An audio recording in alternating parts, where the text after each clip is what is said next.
We complain about fear and anxiety because they make us feel uncomfortable, because it makes us feel, particularly in the case of anxiety, that life is slipping out of our hands. And in some ways you're right, but maybe not in the way you're thinking. The heavy breathing, the feeling that you're going to die, the fight or flight mode. I have been there. I have been through that, trust me. I have even gone through the shame of being among many people. And the most worrying thing is what they're thinking about me right now. It wasn't until much later that I understood how useful anxiety and fear could be. Try to follow me on this and try to be patient. One day I was working out at the gym, and suddenly a small bird was knocking through a small window. Realizing that the bird was in danger, two guys along with me tried to get the bird out by opening the door and trying to guide the bird through it, okay? However, the frightened bird flew 3 times, crashing into the huge windows that surround the gym. Through the windows, you could see the huge garden outside, which is understandable. The third blow was so fucking strong that the bird fell motionless to the ground with its belly up. One of the 2 guys took it out and put it on the grass in the garden. From the treadmill I was on, I could see the still body of the bird. I felt somewhat guilty until I saw the bird wake up.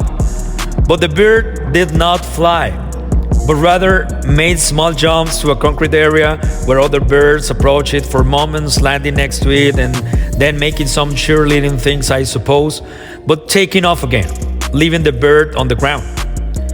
I was worried that the bird wouldn't be able to fly anymore, and I wasn't going to spend the rest of the day wondering.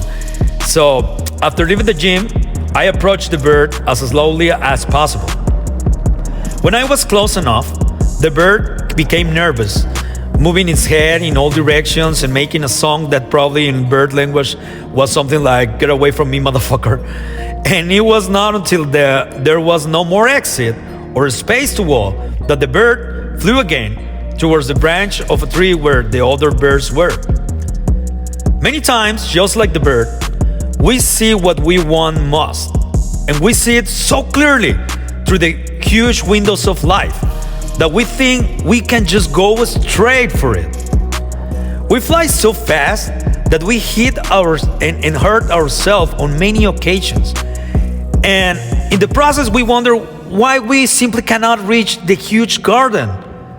Sometimes the blow is so strong that it makes us fall almost dead. Here on the ground is where we lose confidence in ourselves, and even more, we lose hope and faith. When this experience has passed, the fear of flying forces us to stay on the ground, even though we have been made to fly through the sky, flapping our beautiful and agile wings. We stay there, even when there are those around us who encourage us and tell us that we are truly made to fly. But the memory, the trauma of the great invisible window makes us so afraid to use our wings again. Now, to that bird, I was definitely a giant, a kind of god if you want to look at that way. That giant that forced him to fly so hard that it made him crash against the enormous glass. Certainly, I had opened a door for the bird, and I tried to guide it towards it, but the motherfucker did not see it and preferred to fly straight towards what was going to do it so much harm. Seeing that the bird no longer had the intention of flying, I had no choice but to get closer. The bird had to experience such a strong feeling of fear and anxiety to understand that he had to overcome his trauma, his pain, his fear. It was the only way the bird could remember that it was made to fly, just like the bird. It was not until much later that I understood something that changed my life. Fear is one of the most useful emotions that exist. Fear is not something or someone. Fear is a tool. Don't put fear outside of yourself as a labor for something or someone. It is not. Fear is a tool for you to use. You have your own tools. On the one hand, fear prevents you from real physical dangers on a daily basis. It is something that human beings develop in order to survive. But on other occasions, fear warns you that there is something limiting your life. Something that is not allowing you to enjoy the experience of being alive. When we do not address that limitation, that trauma, that self-sabotage, we stay on the ground. And as time passes, we forget the feeling of flying, even the need to want to do it. It is not until God, life, or destiny blesses us that we remember it again. And that's where the feeling invades you. The fear of not living your life the way you are supposed to be. The fear becomes so strong that it turns into anxiety. That blessed warning, disguised as a fear, tells you that you have something to resolve. That warning is the blessing of knowing that you are still made for great things and have life to take care of. All you have to do is have courage and fly again.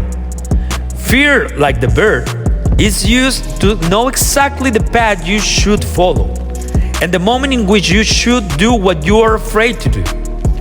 But to fly again, you have to face and look straight at the fucking monster, because anxiety is resolved by doing. Anxiety is resolved by paying attention. Don't put anxiety under the bed. That's where monsters live. That's where the monsters feed, in the place where we ignore them.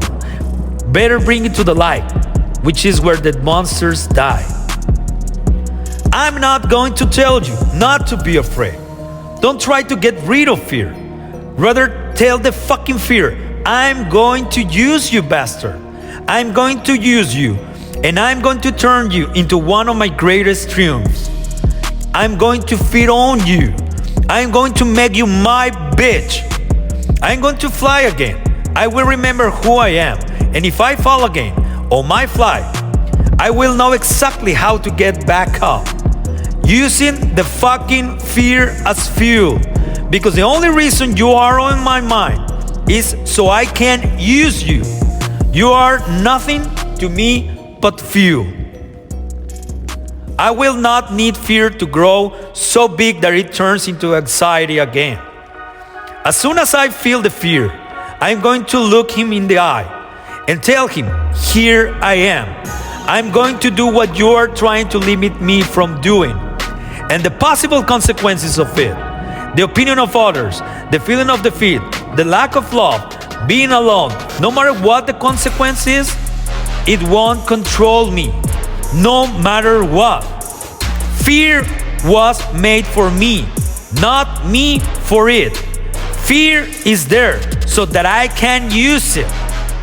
Fear is just a reminder that, like the bird, I am made to fly. You hear it. Now, what are you gonna do?